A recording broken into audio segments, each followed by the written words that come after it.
In today's lecture, we are going to discuss about the resolution principles in artificial intelligence. First of all, we discussed about the resolution principle in artificial intelligence.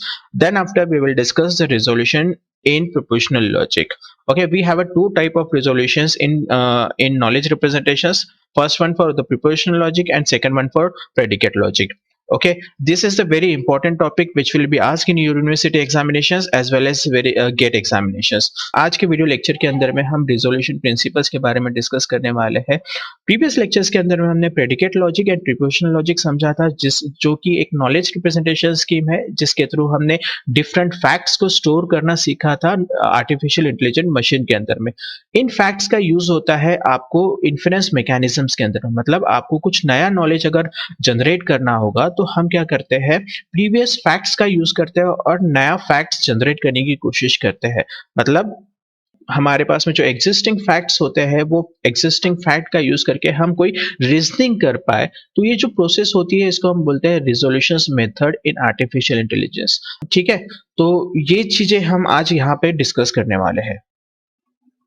Resolution method in artificial intelligence. Resolution method is an inference rule which is used in both propositional logic as well as first order predicate logic in different ways. जैसे कि मैंने आपको बताया कि resolution method is nothing about the inference mechanism which is used to derive the new conclusions or new knowledges from the existing knowledge. हमारे पास में जो भी knowledge है उसका उसका use करते हुए अगर हम कोई नया knowledge infer करते हैं, so that is the method of resolution. मतलब जो मेथड है उसको हम रिजोल्यूशन मेथड बोलते हैं। सो बेसिकली इसके दो टाइप है, एक रिजोल्यूशन फॉर प्रोपोर्शनल लॉजिक और दूसरा होता है resolution for first order predicate logic.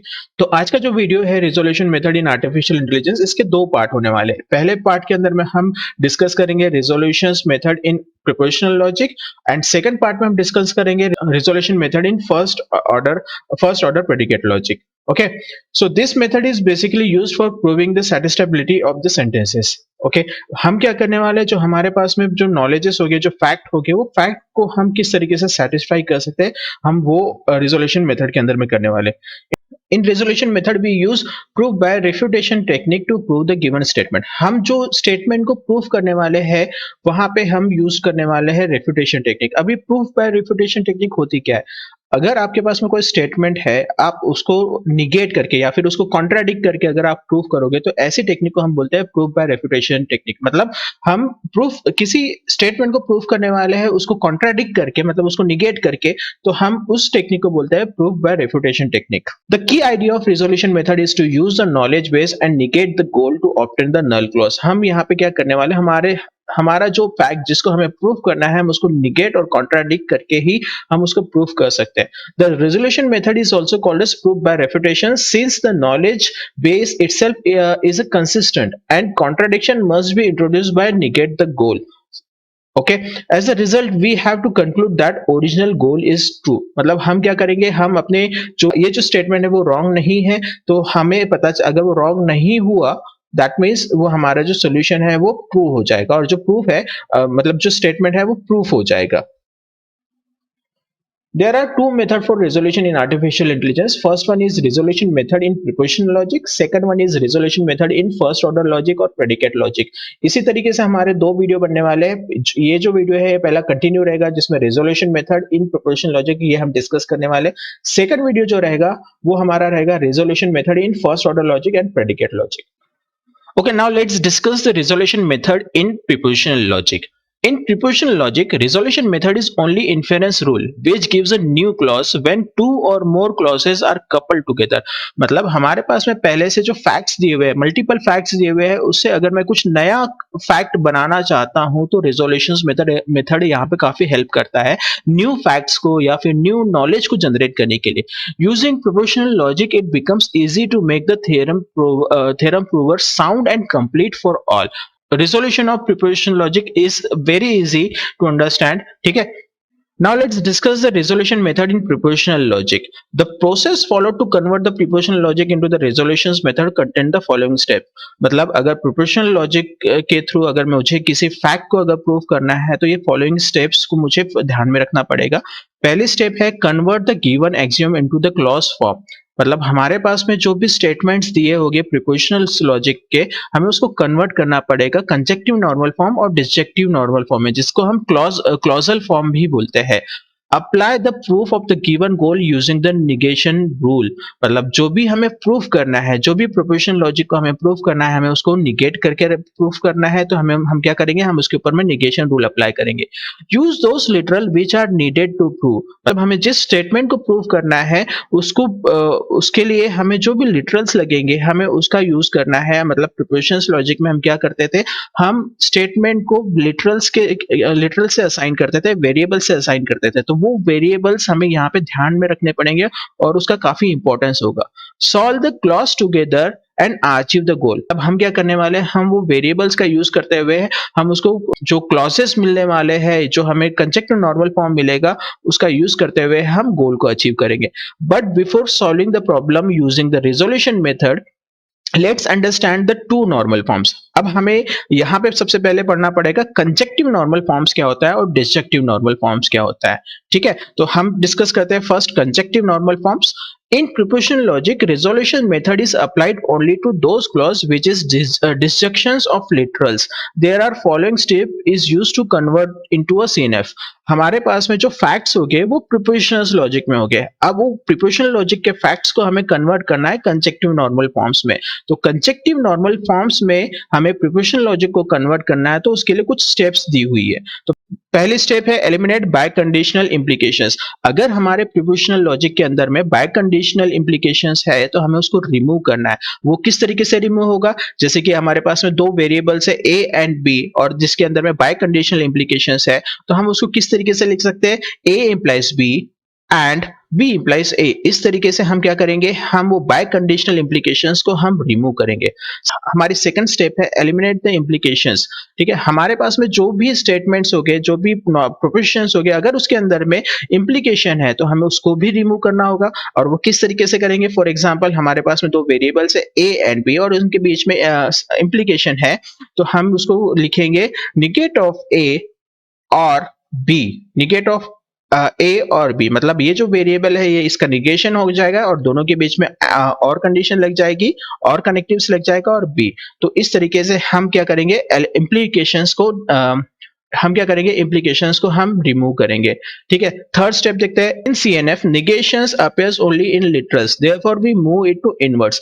अगर हमारे पास में जो प्रोपोजिशनल लॉजिक के जो वेरिएबल्स है, अगर निगेशंस अपीयर है तो हमें उसको इनवर्ड लेके जाना है। आप देख सकते हो एग्जांपल में हमारे पास में निगेशन ऑफ ए है। ठीक है, निगेशन एंड निगेशन ऑफ ए है, तो हम इसको सॉल्व करेंगे किस तरीके से, डबल निगेशन क्या हो जाता है, कैंसिल हो जाता है, तो हमें सिंपल ए मिल जाएगा।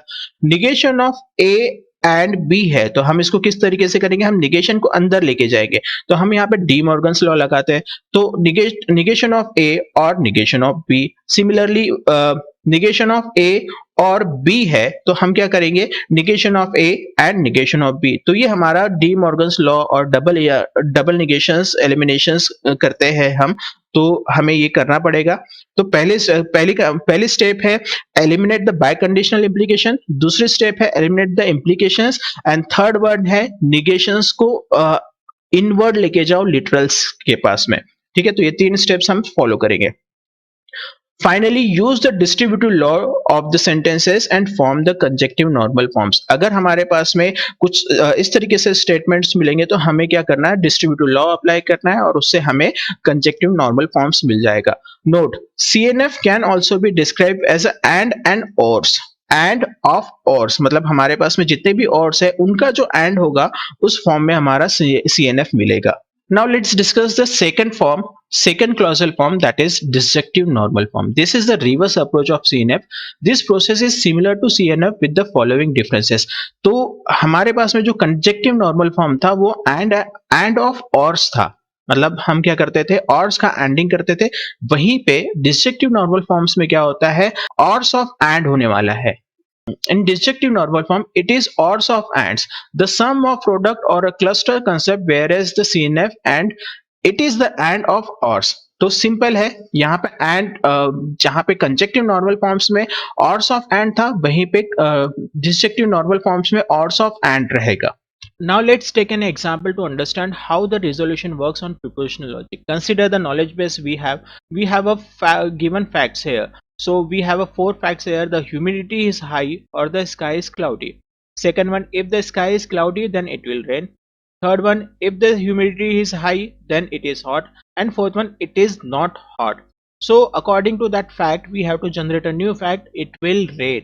ठीक है, तो हमारे पास में 4 स्टेटमेंट और 4 फैक्ट्स दिए हुए जिसके अकॉर्डिंग रिजोल्यूशन प्रिंसिपल के थ्रू हमें ये प्रूव करना है कि it will not rain.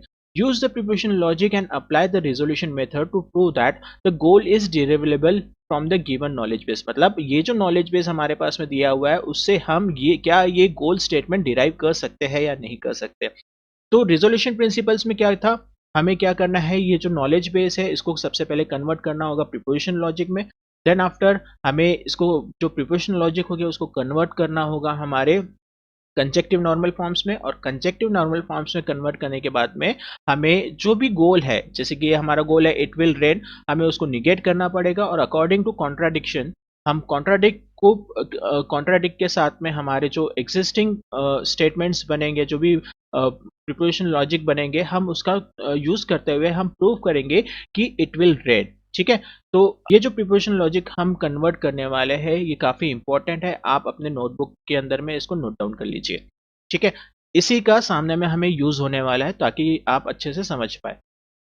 Solution है, let's construct the prepositions of the given sentences one by one. हम क्या करने वाले हैं, यहाँ पे हमारे जो 4 फैक्ट्स थे हम उसको कन्वर्ट करेंगे प्रिपोजिशंस लॉजिक में. सो पहला फैक्ट है it is the humidity is high और द स्काई इज क्लाउडी. तो आप जैसे कि देख सकते हो कि ये जो स्टेटमेंट बना हुआ है, ये जो फैक्ट बना हुआ है, ये 2 एटॉमिक स्टेटमेंट और फैक्ट से बना हुआ है. पहला है द ह्यूमिडिटी इज हाई और दूसरा है स्काई इज क्लाउडी. तो हम कंसीडर करते हैं ह्यूमिडिटी इज हाई को as a variable p and sky is cloudy को हम कंसीडर करते हैं as a q. So it will be represented as a p और q. जैसे कि आप एग्जांपल में देख सकते हो, द ह्यूमिडिटी इज हाई और द स्काई इज क्लाउडी. तो हम क्या करने वाले हैं, p और q. तो यहाँ पे हमारा जो कनेक्टिव यूज होगा उसको हम लिखेंगे और इसको आप नंबर असाइन कर दीजिए 1, क्योंकि ये नंबर्स हमें सामने में यूज होने वाले हैं. सेकंड फैक्ट देख लेते हैं, if the sky is cloudy then it will rain. हम यहाँ पे लिखने वाले हैं स्काई इज क्लाउडी. तो हम एक वेरिएबल ले लेते हैं स्काई इज क्लाउडी, जो कि हमने ऑलरेडी स्टेटमेंट 1 के अंदर में लिया था, जो वेरिएबल था हमारा q, तो हम उसी का रीयूज करेंगे. So q is sky is cloudy, that will be come from 1 and it will rain. तो इट विल रेन को हम कंसीडर करते हैं r वेरिएबल से, तो we will get what, we will get q implies R. If the sky is cloudy then it will rain, मतलब यहाँ पे इम्प्लीकेशन यूज होने वाला है. सो हम इसको रिप्रेजेंट करेंगे q implies r. तो इसको हम असाइन कर देंगे नंबर 2 से, इक्वेशन असाइन कर देंगे नंबर 2 से. फोर्थ वन है हमारा, if the humidity is high then it is hot. हम इसको देन ह्यूमिडिटी के लिए हमने ऑलरेडी एक वेरिएबल असाइन करके रखा हुआ है जिसको हम बोलते हैं p. p is equals to humidity is high and it is hot के लिए हम एक वेरिएबल नया असाइन करते हैं जिसको हम बोलते हैं s. So if the humidity is high then it is hot. तो अगेन यहाँ पे इम्प्लीकेशन लगेगा. सो हम इम्प्लीकेशंस के लिए यूज करने वाले हैं p implies s. So p implies s according to that statement we will get p implies s. तो हम इसको असाइन कर देंगे इक्वेशन नंबर 3. हमारा फोर्थ वाला जो फैक्ट था, इट इज नॉट हॉट. ठीक है, इट इज नॉट हॉट. हमने ऑलरेडी हॉट के लिए एक वेरिएबल असाइन किया हुआ है s, तो हम इसका निगेट कर देते हैं, जैसे कि negation of s. So we will get it is not hot. तो ये हमारे 4 इक्वेशंस बन चुके हैं, मतलब 4 फैक्ट के 4 प्रिपोजिशंस लॉजिक बन चुके हैं. ठीक है, अब ये जो प्रिपोजिशंस लॉजिक बने हुए हैं इसको हम कन्वर्ट करेंगे कंजेक्टिव नॉर्मल फॉर्म्स में. Now applying the resolutions method, convert the given axioms into clausal forms. मतलब जो भी प्रोपोजिशंस है इसको हम कन्वर्ट करेंगे हम कंजेक्टिव नॉर्मल फॉर्म्स में, दैट इज डिसजंक्शंस और conjunctions. Apply the proof of the given goal, use the negation rule. मतलब जो भी गोल है उसको कॉन्ट्राडिक्ट करेंगे, मतलब निगेट करेंगे, कॉन्ट्राडिक्ट करके प्रूफ करने की कोशिश करेंगे. ठीक है, तो हमारे पास में जैसे कि कंजेक्टिव नॉर्मल फॉर्म्स में था, अगर हमारे प्रिपोजिशंस लॉजिक में इम्प्लीकेशंस है तो हमें उसको रिमूव करना पड़ेगा. पहला था हमारा कंजेक्टिव नॉर्मल फॉर्म्स में अगर किसी प्रिपोजिशन लॉजिक को कन्वर्ट करना होता है तो हमारा पहला काम था कि बाय कंडीशनल को रिमूव करें. इस एग्जाम्पल के अंदर में हमारे पास में कोई बाय कंडीशनल स्टेटमेंट नहीं है, तो हम क्या करने वाले हैं, सेकंड रूल के ऊपर में जाएंगे, जो था हमारा एलिमिनेशंस ऑफ इम्प्लीकेशंस। इम्प्लीकेशंस को अप्लाई हम यहाँ पे एलिमिनेट करेंगे। तो हमारा स्टेटमेंट था, second statement, if the sky is cloudy then it will rain. तो हमारा था Q implies R will be converted to negation of Q और R। ठीक है, implications को हम हटा रहे हैं तो हम इस तरीके से लिखेंगे negation of Q और R। थर्ड हमारा स्टेटमेंट था, if the humidity is high then it is hot. तो हमने ह्यूमिडिटी को रिप्रेजेंट किया था P से और हॉट को रिप्रेजेंट किया था S से। तो हम अगेन यहाँ पे इम्प्लीकेशन है तो यहाँ पे इम्प्लीकेशन हटा देंगे, तो निगेशन ऑफ P और एस। ओके, और हमारा जो गोल था इट विल रेन। तो इट विल रेन को हम निगेट करेंगे तो हमें मिल जाएगा, रेन के लिए हमने कंसीडर किया था वेरिएबल आर, तो हम इसको कर देंगे negation of R. So it will not rain. अब हमें यही प्रूव करना है कि negation it will not rain, ये अगर सेटिस्फाई होता है कि इट विल नॉट रेन, मतलब हमारा एग्जाम्पल ट्रू होगा। ठीक है, now finally we apply the rules as shown below. तो पहला वाला जो स्टेटमेंट था हमारा, P और Q हमारा पहला स्टेटमेंट था, the humidity is high and sky is cloudy, तो जिसको हमने रिप्रेजेंट किया था P और Q से। हमारा सेकंड स्टेटमेंट था, if the sky is cloudy then it will rain. तो हमने इसका इम्प्लीकेशन हटा दिया, हमें क्या मिल गया था, निगेशन ऑफ Q और R। ठीक है, अब यहाँ पे अगर आप देखोगे तो कॉमन जो वेरिएबल्स है, जैसे कि Q वेरिएबल्स कॉमन है और एक पॉजिटिव है एक निगेटिव है, तो हम इसको कैंसिल कर देंगे। जैसे ही हम इसको कैंसिल करेंगे we will get the statement P और R। P और R मतलब क्या हुआ, the humidity is high and R will be it will rain. Humidity is high और इट विल रेन, तो हमें मिल गया P और R। ठीक है, अब P और R का यूज करते हुए हम थर्ड स्टेटमेंट की तरफ जाते हैं। थर्ड स्टेटमेंट था, if the humidity is high then it is hot. ठीक है, तो इट इज हॉट के लिए हमने यूज किया था निगेशन ऑफ P और R, क्योंकि इम्प्लीकेशंस था, तो इम्प्लीकेशंस रिमूव करने के बाद हमें मिला था निगेशन ऑफ P और R। अब यहाँ पे देखिए, हम जो भी कॉमन वेरिएबल्स है, जैसे कि P है और यहाँ पे निगेट ऑफ P है, तो ये कैंसिल्स हो जाएंगे और हमें मिल जाएगा R और S। ठीक है, हमें मिल जाएगा R और S। R मतलब इट विल रेन और S मतलब इट इज हॉट। ठीक है, so we will get R और S। तो अब हमारे फोर्थ स्टेटमेंट में आते हैं, फोर्थ फैक्ट के ऊपर में आते हैं, जो था इट इज नॉट हॉट। हमने नॉट हॉट को रिप्रेजेंट किया था S से, तो नॉट हॉट को हमने रिप्रेजेंट किया हुआ है S से, तो negation of S। So R और S, negation of S, negation of S और S cancel हो जाएंगे, we will get R। now we will get R। now what is R here, R will means it will rain, और हमें क्या proof करना था, it will rain. ठीक है, और इट विल रेन को हमने कॉन्ट्राडिक्ट करके रखा था, कॉन्ट्राडिक्ट करके हमें मिला था क्या, निगेशन ऑफ आर। तो इट विल नॉट रेन हमने कंसीडर किया था, इट विल नॉट रेन और इट विल रेन। तो जैसे ही हम देखते हैं कि इट विल रेन और it will not rain, so it will gain again cancel, we will get null value. ठीक है, after applying the proof by refutations, मतलब contradictions on the goal, the problem is solve and it has terminated with the null clause. मतलब अगर हमें 5 value मिलेगी, that means नल मिलेगा, so that means हम क्या कह सकते हैं कि हमारा जो स्टेटमेंट है और हमारे जो फैक्ट्स है उसके अकॉर्डिंग हम नए कंक्लूजन्स को ड्रॉ कर सकते हैं, और हमारा जो फाइनल गोल था, it will rain, that will be proved here, hence the goal is achieved. That's all from today's topic. मिलेंगे अगले वीडियो लेक्चर में, जो कि हमारा टॉपिक होने वाला है resolutions using first order predicate logic. Thank you for watching. जय हिंद, जय भारत।